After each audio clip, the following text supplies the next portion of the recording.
You awaken, if that's the right word, inside a room so silken and sun-dappled that it feels like waking inside a pastry. A flaky, gold-leafed, featherlight pastry with curtains. The ceiling is high, too high, really. Its plaster is etched with cherubs who appear to be late for something, as always. There's a harp painted above the window, and a tiny, slightly smug dove hovering near the fireplace. You wonder if the artist was sleep-deprived or just impressively whimsical. Outside, bells chime delicate ones. Not the grim church tower kind, but the faint tinkling of what might be a harp played by a polite ghost. The kind of sound that suggests your breakfast is being prepared by someone who owns both powdered sugar and emotional restraint. You're in Versailles. Or, more accurately, the idea of Versailles. It's the early 18th century, the height of French aristocratic excess, and someone, possibly you, lives here with a soft pillow and a stronger sense of entitlement than ambition. Welcome. This is the world of the lever, the ceremonial rising of the nobility. Yes, they had an official schedule for getting out of bed. No, it wasn't efficient. But it was. Well, you'll see. You probably won't make it through this day. And frankly, neither did most nobles in any meaningful sense. But before we begin, if you enjoy gently drifting through obscure corners of history where not much happens, slowly consider liking and subscribing. It helps the channel grow like ivy on an old estate wall.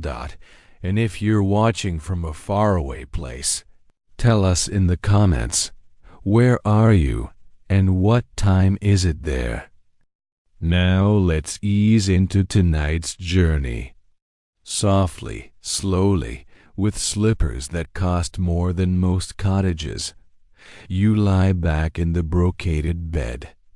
The light is golden. The curtains part slightly. Someone knocks very gently. They're paid to do.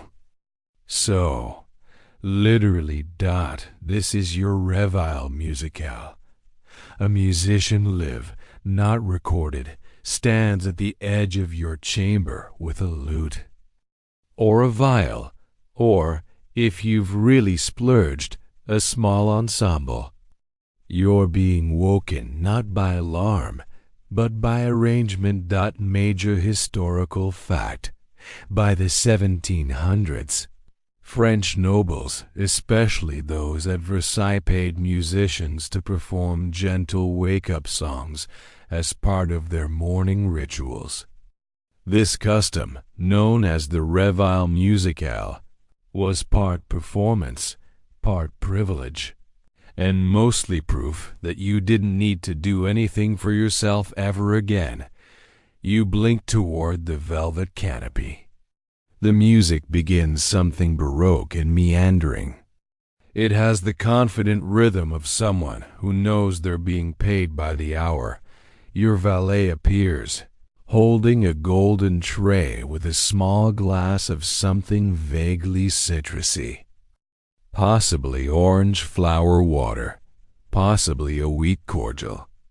He doesn't say, you don't ask. You sit up, sort of. You're not expected to stand, yet instead, the petty lover begins your small waking. This involves someone brushing your hair, another helping you into an embroidered robe, and a third awkwardly pretending not to notice you're still half asleep. Obscure cultural tidbit. Some nobles hired personal parfumers to spritz the air around their bed with scented mist before they awoke.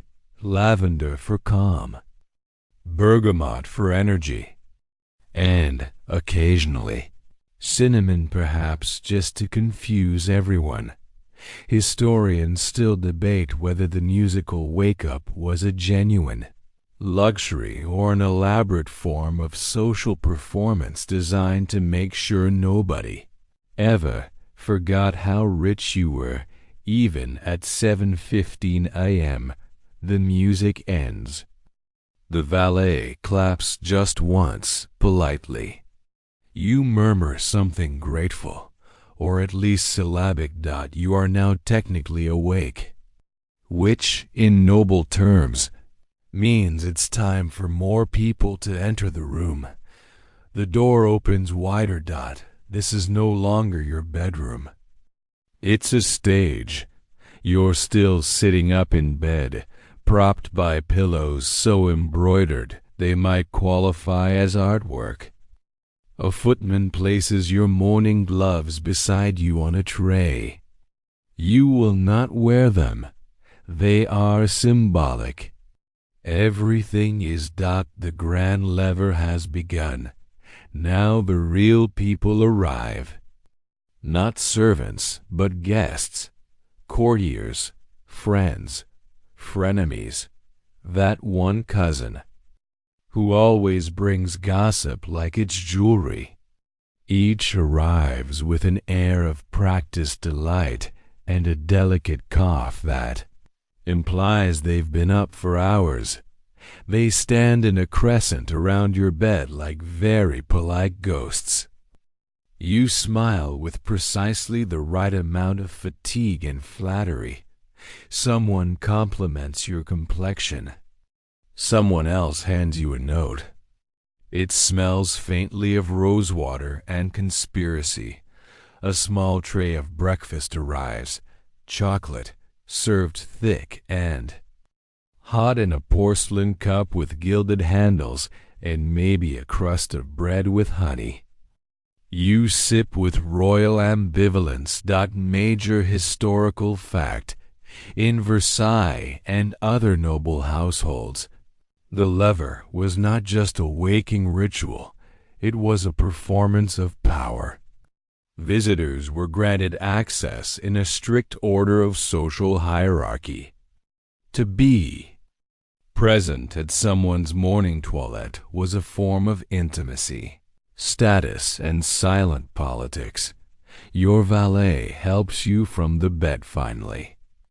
But slowly, ceremonially, someone holds out your wig. Someone else fluffs it.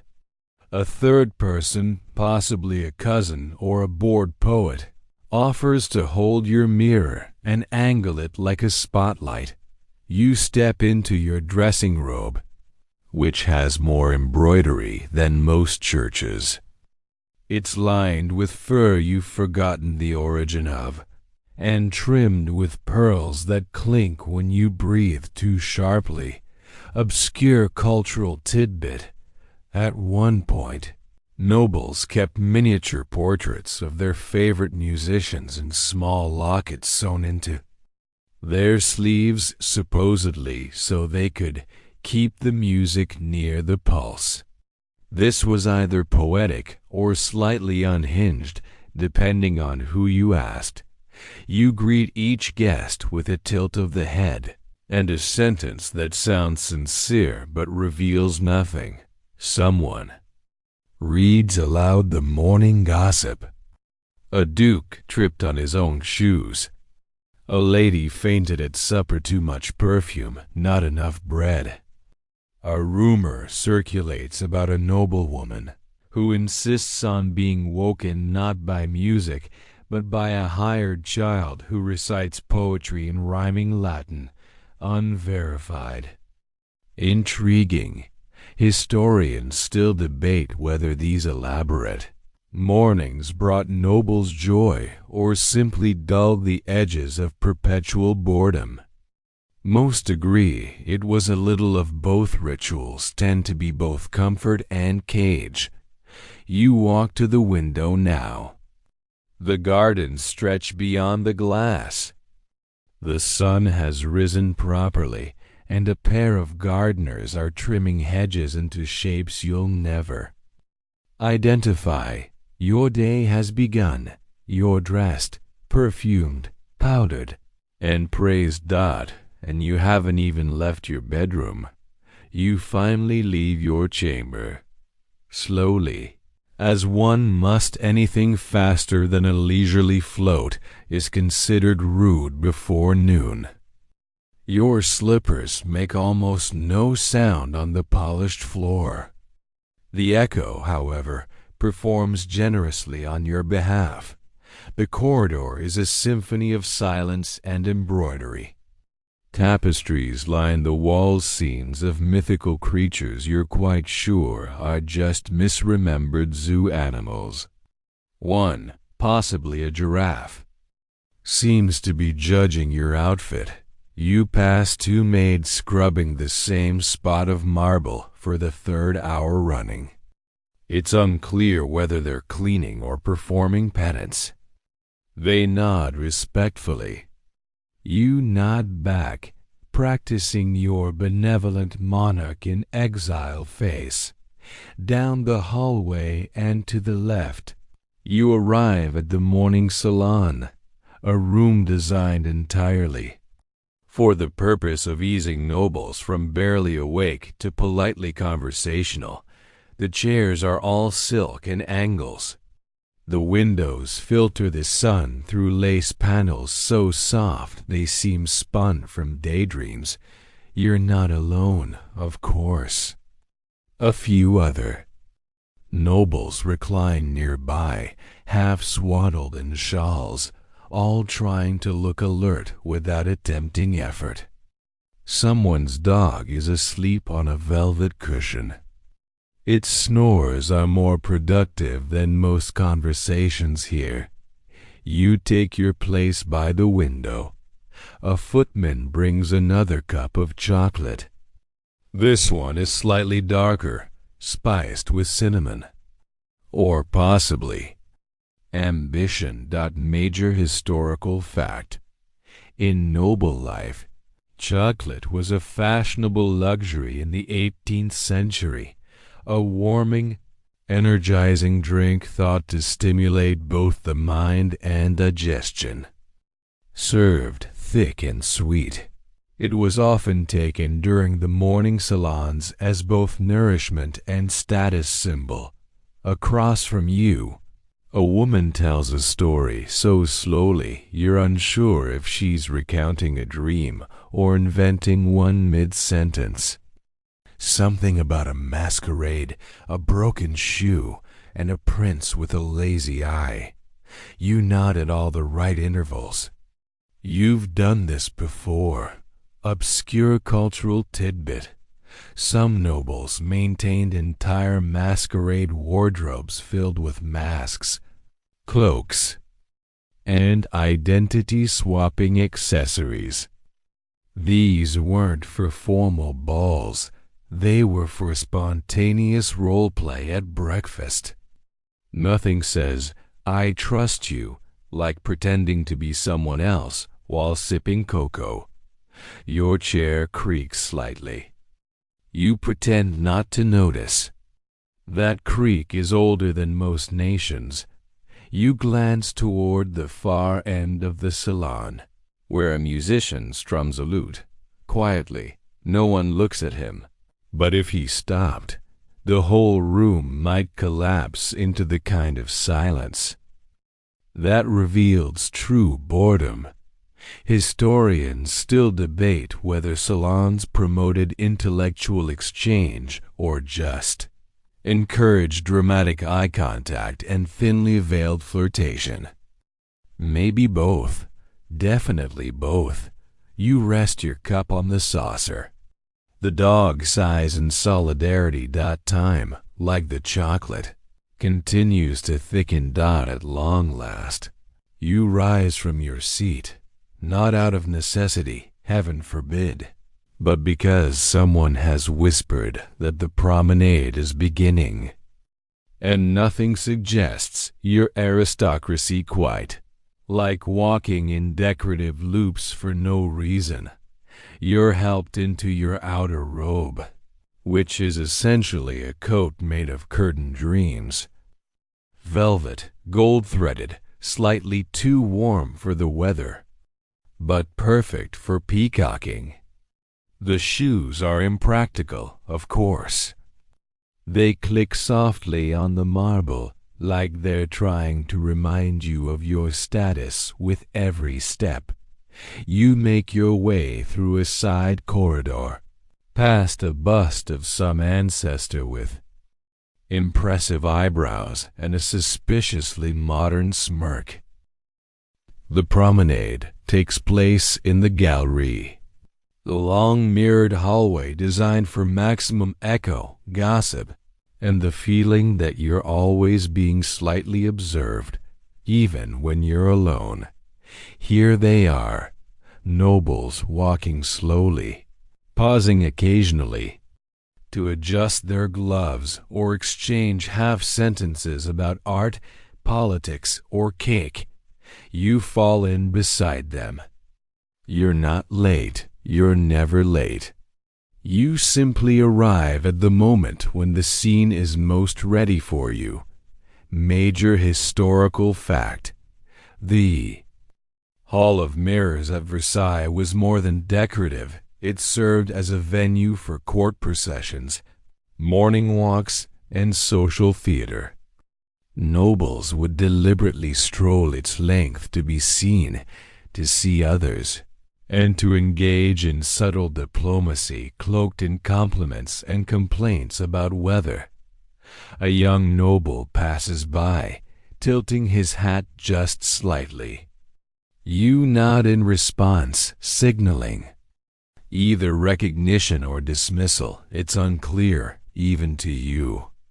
This is the sport of polite uncertainty. At your side, someone mutters a verse from Racine, misquoted but with flair. You reply with a shrug and a smile. Words don't matter nearly as much as posture. Obscure cultural tidbit. Some nobles trained in mirror walking, a choreographed style of movement used to glide smoothly past mirrored surfaces while always appearing poised. It was part dance, part illusion, part performance anxiety with brocade. Someone's shoe squeaks. You all pretend not to hear it. You pause by the central window, which opens to the gardens. The fountains dance, even though no one asked them to. You note how the hedges have been trimmed into elaborate shapes. One looks like a griffin. Another might be a teapot. No one questions it. Historians still debate whether these daily rituals, waking by music, dressing in teams, walking without aim, were joyful or exhausting. Maybe joy wasn't the goal. Maybe appearance was everything. Maybe boredom was a feature, not a flaw. You continue walking, not fast. Never fast. You have all the time in the world, and nothing urgent to do with it. The mirrors catch your reflection. For a moment, you look almost awake. You find yourself in the dining salon, though calling it dining might be generous. It's more of a stage where food occasionally makes a cameo. The room is enormous, unnecessarily so. A dozen chandeliers hover like glittering clouds over a table long enough to host multiple forms of silence at once. The wallpaper depicts hunting scenes that no one here has ever participated in, and one of the deer appears to be smirking. You're seated by a window. Again, that's your spot. Near the light, near the gossip, far from the drafts, Close to the chocolate, a servant approaches with a silver tray. On it, a perfectly round, perfectly useless egg. Not to be eaten, oh no. It's just there to be admired, maybe commented on, possibly feared. Major historical fact. In the French aristocratic courts, breakfast was often light, taken late, and sometimes theatrical. Meals like eggs, fresh fruits, or even thin soup were served more for display than nourishment, and dining could be as much about performance as digestion. You sip your second chocolate of the morning. It's thick, like it took offense at being liquid, and it coats your teeth with a sense of indulgence and mild regret. Across the table, someone launches into a complaint about their wig powder supplier. Apparently, the new batch smells faintly of goat. Another noble insists it's bergamot. A debate ensues. It is, mercifully, low stakes and high volume. A small string quartet plays softly from the corner. The cellist looks half asleep. The violinist is definitely just miming. No one minds. This isn't music, it's ambience with posture. Obscure cultural tidbit. Some nobles trained their servants to match background music to the emotional tone of their meals. If the conversation turned melancholic, the tempo would drop. If someone flirted, the harpsichord perked up. Meals had mood lighting. And mood, soundtracking. You poke the egg. It wobbles threateningly. You leave it alone. The footman returns with bread 3 kinds, none of which match your mood. You select one with indifference. Someone notices. They'll write about it in a letter. Historians still debate whether these breakfasts were forms of social diplomacy or simply choreographed boredom. The consensus is, yes. You glance at the garden. The griffin-shaped hedge is being trimmed into what now resembles a confused swan. Time marches on. After breakfast, there's an awkward moment of hovering. Too early for reading letters. Too late for going back to bed.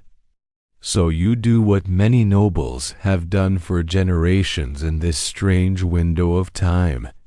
You wander aimlessly and hope someone else has an idea. You head toward the music salon. Not because you enjoy music, you do, in theory, but because it has comfortable chairs and often smells faintly of orange peel. Inside, the room is half lit, curtains drawn just enough to make everything look vaguely mythological. A lute rests on a cushion. A harp waits patiently. A flute leans against a tapestry in a way that suggests it might narrate this story if asked. You don't play, but someone does. A young woman sits at the clavier, fingers drifting across the keys like they're apologizing for existing. The melody is gentle, uncertain, like a memory of a song, not the song itself. Major historical fact. Many noble women were trained in music as part of their accomplishments. They were expected to be skilled enough to charm a room, but not so bold as to suggest they might be taken seriously. Music was both self-expression and social. Wallpaper. You take a seat by the window. Again, there's a pattern here. The cushion has faded embroidery roses, probably. or badly remembered lions, it's soft. Your elbows rest on the armrest like they've done this their entire lives. A conversation bubbles behind you. Something about whether oranges are better candied or preserved. Someone brings up marmalade. An argument begins. You drift pleasantly away from it. Obscure cultural tidbit. Some nobles commissioned entire compositions to reflect their personal moods. These would be played upon entry to a room, sort of like a 1700s emotional theme song. One famously melancholic count had a dirge played before dinner. His guests found it hauntingly specific. The music continues. The room is still. You begin to suspect that this might be the most peaceful moment of the day. Outside, the gardeners are sweeping gravel paths with delicate indifference. A breeze slips through the curtain, stirring your hair just slightly. It smells of lemons or something pretending to be. Historians still debate whether these salons were spaces of genuine inspiration or just cleverly disguised idleness. Either way, they made doing nothing look majestic. You sit a little longer. There's no rush.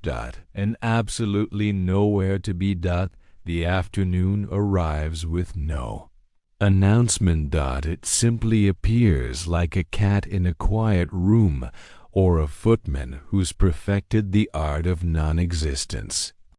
The sun drifts lazily across the marble floor, tracing lines on the same stones nobles have pretended to study for decades.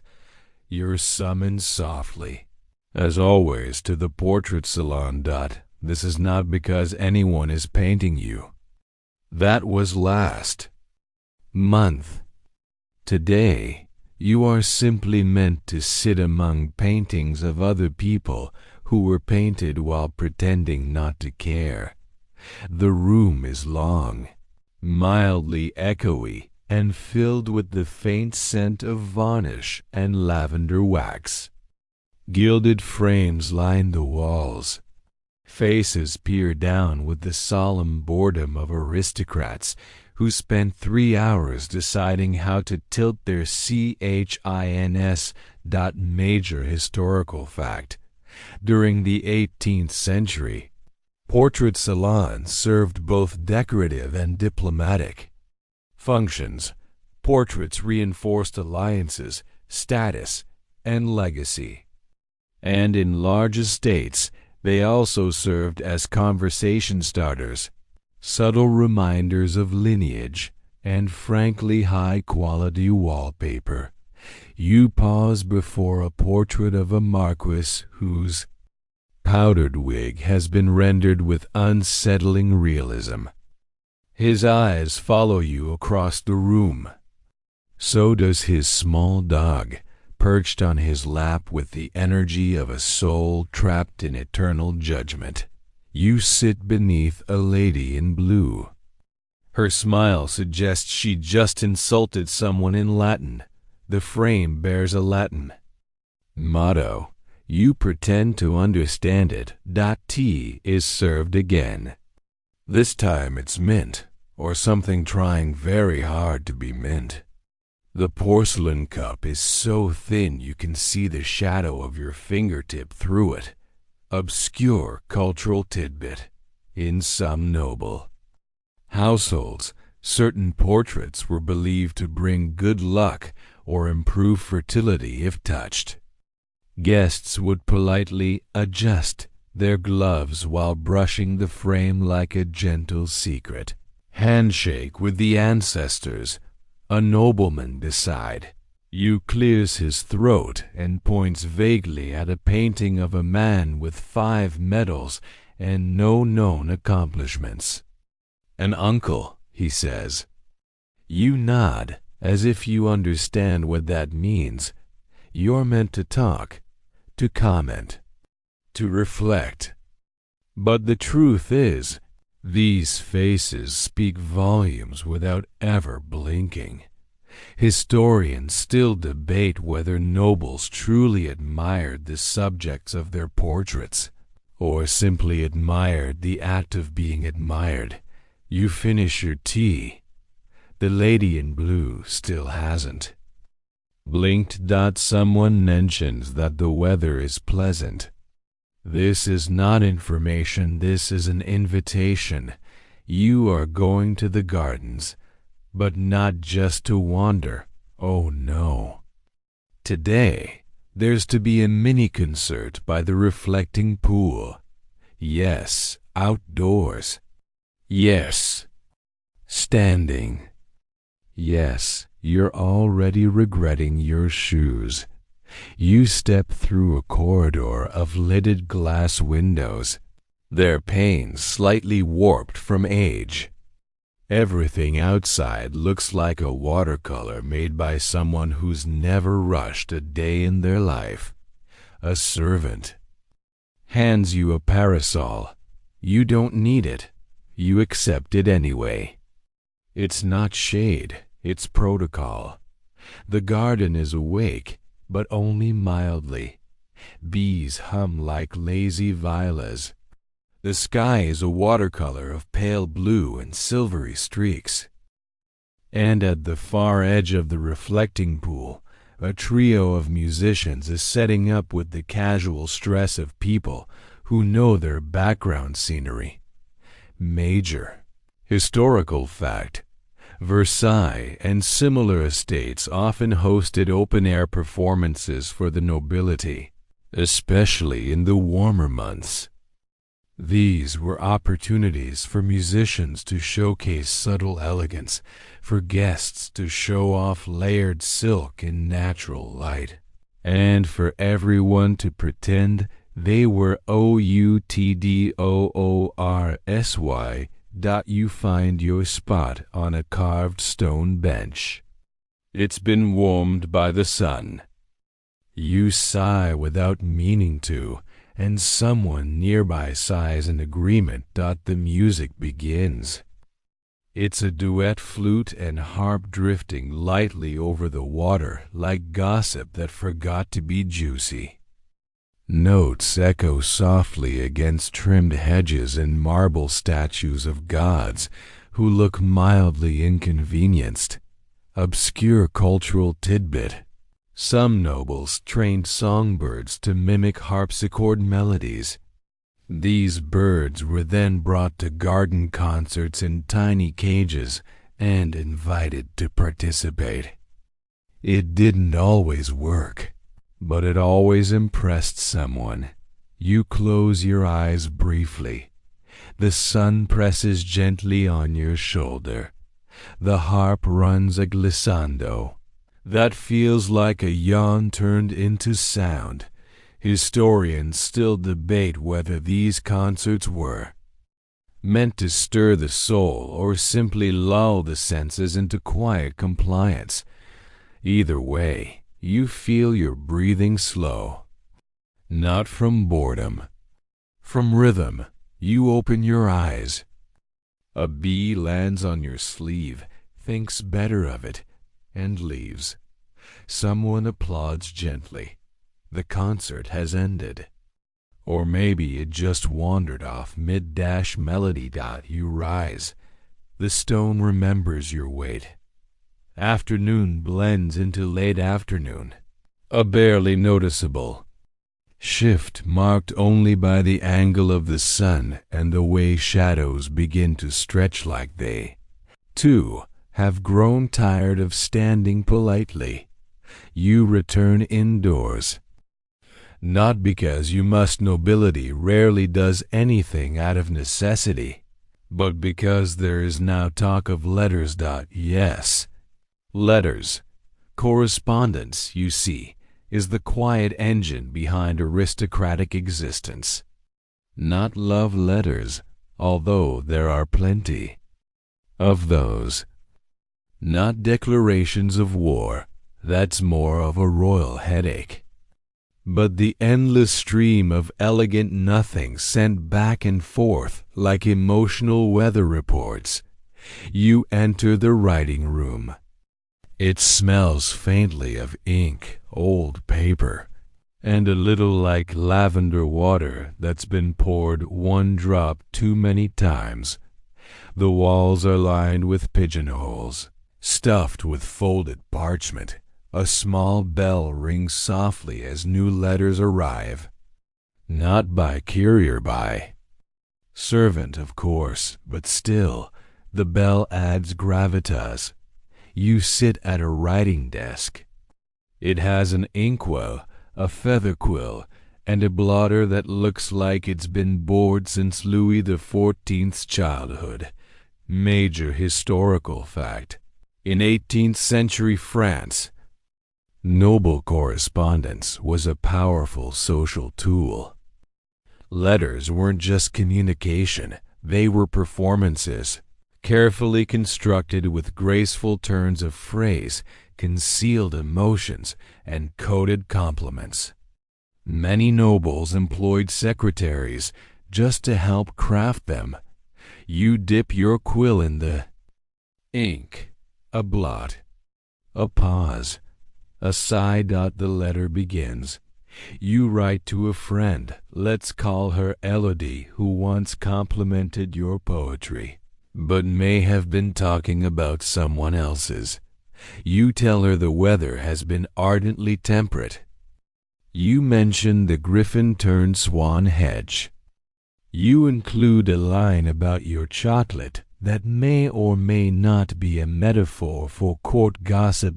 Obscure cultural tidbit. Some nobles added perfume to their letters, but not always matching their own scent. Mismatched perfumes became a way of sending secret signals. A jasmine-scented note from someone who wore rosewater could suggest everything from "I'm thinking of you" to "we are not alone." You seal the letter with wax blue today. A small stamp of your family crest presses gently into the surface. The servant takes it wordlessly. You feel oddly accomplished for someone who's only lifted a pen and several teaspoons of cocoa. Historians still debate how many of these letters were sincere, how many were strategic, and how many were written just to pass the hours. But sincerity is a flexible thing in a world where silence can be as revealing as ink. You stretch your hand. The parchment still smells faintly of lavender. You've earned a nap, or at least a long, luxurious sit. You retire to the reading chamber, which is only a chamber because it has 4 walls and a ceiling that doesn't leak. It's actually quite cozy, if a little overly fond of pastels. The shelves are filled with books you've either read once or plan to read eventually in a moment of vague self-improvement. Titles in Latin, some in Greek, one novel in Italian, that you've pretended to be in the middle of since last autumn. You select a thin volume poetry, probably. Maybe love poems disguised as complaints about the weather. The paper smells like dust and maybe the ghost of a lemon. The armchair is cushioned within an inch of absurdity. You sink into it slowly, like someone being gently swallowed by embroidered furniture. A servant lights 2 candles. Their flames tremble but stay upright, unlike you, who is reclining dramatically before reaching page 2. Major historical fact. Leisure reading became more common among the nobility in the 18th century, particularly after the rise of printing houses and salons of letters. Aristocrats prided themselves on quoting obscure lines of poetry, even when they barely understood them. You flip the page. A sentence stands out. Even the stars blush when they are stared at too long. You consider this deeply for several seconds, then decide the stars probably enjoy the attention. They're dramatic like that dot outside the window. The day is starting to dim. A pink hue stains the sky. The swan hedge still confused casts a sleepy shadow toward the fountain. Obscure cultural tidbit. Some nobles held silent salons, where guests would gather in a room to read together without speaking. At pre-agreed intervals, they would raise one finger if something was particularly moving, or two if they thought they understood the metaphor. No one ever raised 3 fingers. It was too intimate. You hear distant music. A harpsichord, playing something so slow it sounds like it's remembering itself note by note. You close the book, not because you're finished, but because you've finished enough. There's a difference. Historians still debate whether noble reading habits expanded the mind or simply provided decorative vocabulary for parties. But tonight, the words feel heavier than silk and lighter than sleep. You set the book aside and let your eyes close for just a moment, just until someone calls for supper. Evening has crept in gracefully, like a guest too polite to knock. The candles are lit throughout the estate, one by one, as if the building itself is slowly remembering how to glow. Wax drips gently onto silver holders. Shadows lengthen across tapestries, making noble hunters appear to be stalking their own regrets. You're summoned with all due softness to the dressing chamber. Supper is soon, and as every noble knows, one must change for dinner, even if one has done absolutely nothing since breakfast. You arrive to find your valet already waiting, holding up a waistcoat so embroidered it deserves its own biography. Nearby, your shoes gleam with the quiet anxiety of objects that have seen too many marble staircases. Major historical fact. Among French nobility, dressing for dinner was a social event. Elaborate garments, jewelry, and scented powders were not just for fashion, they were political statements. Appearances communicated wealth, taste, and allegiance. You sit as someone powders your hair. It smells faintly of orris root and unresolved tension. Another servant adjusts your cravat. You could do this yourself, but why would you? It's practically against the law. Your garments are layered, silk on linen, lace on silk. The brocade waistcoat is fastened by someone whose facial expression remains impressively neutral. You're not sure if they're proud of you or just deeply focused on the symmetry of buttons. Obscure cultural tidbit. Some nobles had their perfume applied not to the body, but to thin silk ribbons, which were then sewn inside garments or braided into wigs. The result, you smell lovely without appearing to try, which, of course, was the entire point. You inspect yourself in a full-length mirror framed with gilded lily. The reflection stares back with mild interest. You nod, part approval, part resignation. This will do. You're dressed. You're powdered. You're ready. Historians still debate whether all this effort was for oneself or for others. Probably neither. Probably for the mirror. You leave the chamber in a cloud of quiet, rustling dot, and descend towards supper.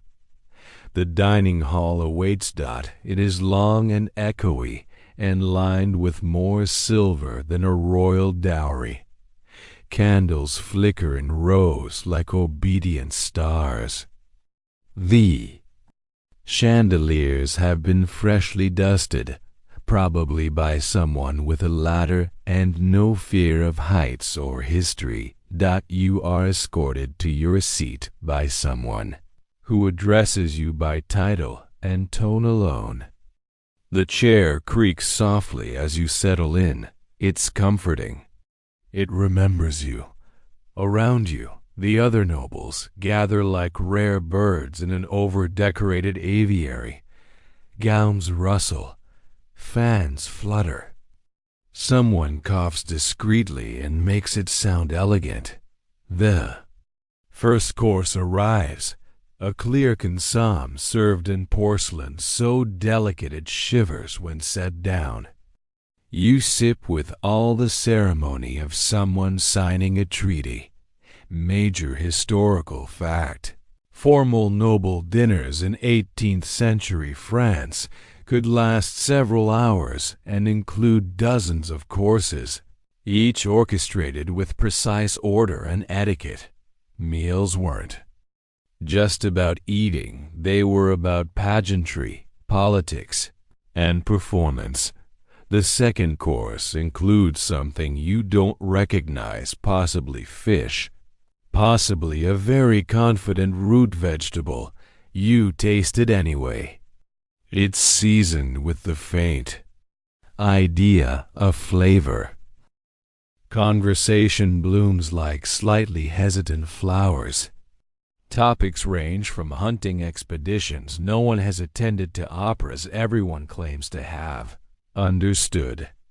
A noble woman to your left tells a story about a swan that followed her home once. You don't ask why. You simply nod. You've met the hedge-swan. Obscure cultural tidbit.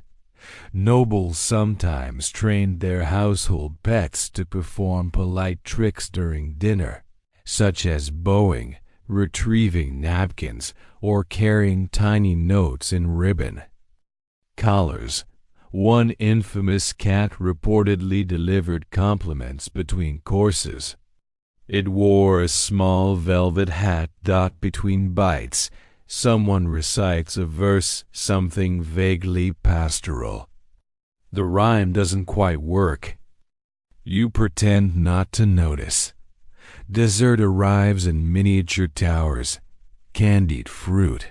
Almond tarts, something that might once have been an apricot, but is now mostly sugar and pride. You take a small bite. You are vaguely impressed. Historians still debate whether noble dinners were enjoyable or exhausting. Likely both. There's a difference between being well-fed and well-rested. You take one last sip of wine, pale, floral, ceremonial. The meal ends with the faintest ring of silver against porcelain, and a long, contented silence. After supper, the world softens. The corridors, now lit by low candlelight, feel narrower, quieter, like the estate is exhaling after holding its breath all day. Your shoes make softer echoes now, or maybe you're walking slower, or maybe the floors are politely pretending not to notice. You follow the others toward the evening salon, where conversation dims and the furniture grows somehow even more padded. The scent of wax, warmed velvet, and faint rosewater floats gently in the air. The room is arranged like a quiet theater for nothing in particular. Some sit by the fireplace, poking at it like it owes them secrets. Others drift toward the card table, not to gamble, but to perform the ancient ritual of holding cards and pretending to care. You opt for the divan near the harp. It sighs under your weight, like it's been waiting for this exact level of dramatic recline all day. Major historical fact. Evenings in aristocratic life were often spent in salons, where music, games, readings, and quiet conversation took place.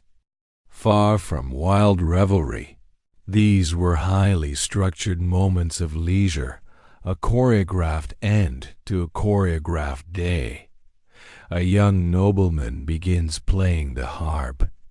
He plucks gently, tentatively, as if each note might offend the wallpaper. The sound rolls through the room like warm tea poured slowly into porcelain. Someone begins reading aloud from a novel. You don't catch the title, but you recognize the rhythm. Something pastoral, something French, something where nothing happens and everyone speaks in metaphor. Perfect. Obscure cultural tidbit. In some salons, nobles played a game called l'esprit. De l'escalier, the art of inventing witty remarks too late. Each person shared something clever they could have said earlier that day. The winner was the one whose regret was the most poetic. You shift slightly, adjusting your embroidered sleeve with the delicacy of someone folding a memory. Across the room, a couple pretends not to be in love. It's a courtly tradition. There. Glances are practically diplomatic. Historians still debate whether these salon rituals created genuine intimacy or were just performance art with better lighting. Probably both. You exhale slowly. The harp plays on. The hour is late, but time has gone fuzzy around the edges. You're led back toward your chambers, passing under archways that feel taller now in candlelight. The sconces flicker softly, as if whispering bedtime stories to the bricks. You pass a bust of some ancestor with a mustache so finely carved it could be used as punctuation. He watches you go. You wink. He doesn't wink back. Not this time. Your valet is already waiting in your room, folding back the layers of your day robe, shoes, waistcoat, sigh. You step out of your evening attire and into a nightshirt so finely woven, it feels like wearing fog with opinions. Major historical fact. Noble bedrooms were often semi-public spaces. It was not uncommon for close friends or select guests to join. For the evening lever or couture rituals of waking and retiring that included conversation, hot beverages, and sometimes impromptu poetry. Tonight, however, you retire alone. The bed is enormous. The curtains are drawn back, revealing pillows fluffed to the point of satire. The linens are warmed. A single candle burns beside the bed. It flickers like it's trying to remember the words to a lullaby. You sit on the edge of the mattress and listen. Nothing but the faint crackle of the hearth and the distant murmur of a night bird, who is clearly behind on sleep. Obscure cultural tidbit. Some nobles believed that whispering wishes into their pillow feathers would invite better dreams. Others simply bribed their servants to shake lavender sachets between the sheets. Either way, sleep was treated like a delicate art, part science, part superstition. You slide beneath the covers. They exhale warmth. Like a sigh returned. The canopy above you is embroidered with stars, which is either a lovely artistic touch or an accidental reflection of your current mental state. Either way, it works. Historians still debate whether nobles found sleep easy amid such ritual and excess. But you, here and now, feel yourself drifting, not quickly. Not all at once, but like a boat pushing off from a candlelit shore, and the music of the day is still playing. Somewhere between candlelight and dream, you wake only slightly, not fully. Just enough to remember where you are. Just enough to hear the hush of velvet, curtains shifting ever so slightly in the night breeze. The moonlight presses gently through the high windows now, silvering everything it touches, even the furniture. Looks drowsy. Even the silence has texture. Your chamber has taken on a new mood, not solemn, not eerie, just suspended, as if the room itself is listening for your dreams to begin. The fire in the hearth has died down to soft, pulsing embers. They glow like sleepy eyes, blinking slowly. You shift beneath the coverlet. The fabric brushes your arm like the passing thought of a memory. Major historical fact. In noble households, nighttime often involved layers of ritual. Some employed night footmen to patrol the corridors, refill warming pans, or stand guard outside the chamber door, not from danger, but from discomfort. Sleep was a performance, and the audience was your own sense of peace. A quiet knock comes from the outer room. You don't respond. Whoever it is already knows. A handmaid gently enters, her footsteps wrapped in woolen silence. She carries a small ceramic pot of warm milk with honey and a wisp of clove. Not too sweet. Just enough to remind you of some long-forgotten childhood. Moment one that may or may not have ever happened. She sets it beside your bed, gives a soft nod, and disappears like a well-rehearsed ghost. You sip slowly, and something in your shoulders lets go. Obscure cultural tidbit. In some households, dreams were believed to be influenced by specific herbs sewn into mattress linings. Chamomile for calm, thyme for clarity, rosemary if you wanted to remember your dreams or your sins. Nobles, it seems, curated their subconscious like they curated their gardens. The moon shifts again. Your eyelids grow heavier. The bed creaks. Just slightly, like it's settling into sleep too. Historians still debate whether nobles dreamed in color, in metaphor, or in verse. But for you, tonight, the dreams feel as if they are already waiting, waiting behind your eyes. And now, all is still. The castle sleeps, and so do its stories. Beyond the windows, the garden slumbers under the hush of stars. The swan hedge confused and majestic casts no shadow now, just soft presence. The statues have nothing left to admire. The moonlight has taken over the duties of illumination, inside, The corridors stretch quiet and long, holding the echoes of footsteps that won't return until morning.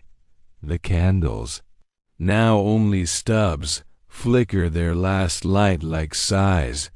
And you are wrapped in linen and silence, surrounded by a world built for slowness, ceremony, and sleep. Your breath is steady. Your body warm and weightless. There is no music now, only the soft rhythm of your own stillness. The tapestry dreams of forests. The porcelain dreams of being touched. And somewhere, a servant's lantern flickers gently in the dark, protecting nothing in particular. You've made it through the day, not with ambition, not with effort, but with grace. A day where nothing much happened and everything did. And now, at last, you drift. No more needing to listen. No more needing to follow. You are part of the quiet now, and the quiet will carry you. Good night.